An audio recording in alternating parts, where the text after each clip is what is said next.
Tollywood super star Mahesh Babu దర్శక ధీరుడు రాజమౌళి కాంబినేషన్లో సినిమా అంటే ఏ రేంజ్లో ఉంటుందో చెప్పాలా? ఆ కథ మన ఊహలకు అందని విధంగా ఉంటుంది. మహేష్ బాబు 1999లో రాజకుమారుడు సినిమాతో హీరోగా పరిచయం అయ్యాడు. ఇక రాజమౌళి డైరెక్షన్లో 2001లో స్టూడెంట్ నెంబర్ 1 సినిమా విడుదలైంది. కానీ ఈ ఇద్దరి కాంబినేషన్ ఇప్పటి వరకు వర్కౌట్ అవ్వలేదు.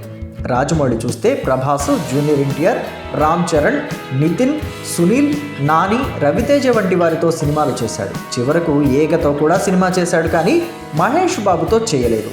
కారణాలు ఏమిటన్నది తెలియదు, కానీ వీరి కాంబినేషన్ మాత్రం 2 దశాబ్దాల తర్వాత సెట్ అయింది.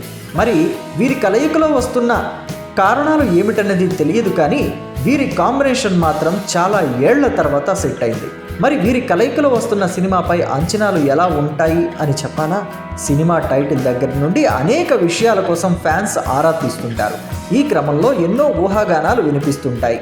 మహేష్ బాబు రాజమౌళి కాంబినేషన్ చిత్రంపై ముందు నుంచి ఇదే వ్యవహారం కొనసాగుతుంది. తాజాగా ఈ సినిమా కథానాయక అంశం సోషల్ మీడియాలో ట్రెండింగ్లో ఉంది. రాజమౌళి ఈ సినిమాని పాన్ వరల్డ్ స్థాయిలో రూపొందిస్తున్నాడు కాబట్టి దానికి తగ్గట్టు విదేశీ నటీనటులను కూడా ఈ సినిమా కోసం ఎంపిక చేసుకునే పనిలో ఉన్నాడట.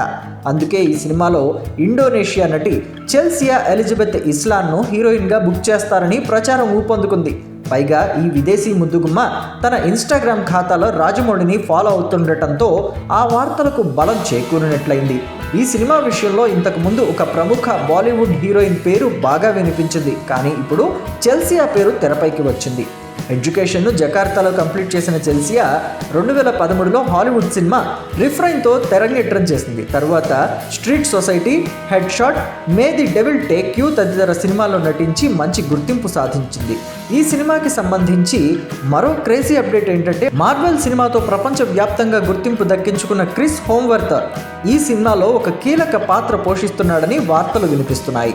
వీటిల్లో నిజమెంతో తెలియాలంటే చిత్ర బృందం నుండి అధికారిక ప్రకటన వెలువడే వరకు ఎదురు చూడక తప్పదు. మరి ఇప్పటి వరకు పేరు ఖరారు కాని ఈ సినిమాకు SSMB 29 అనే వర్కింగ్ టైటిల్తో నడుస్తోంది. ప్రస్తుతం ప్రీ ప్రొడక్షన్ పనులు శరవేగంగా జరుగుతున్నాయి.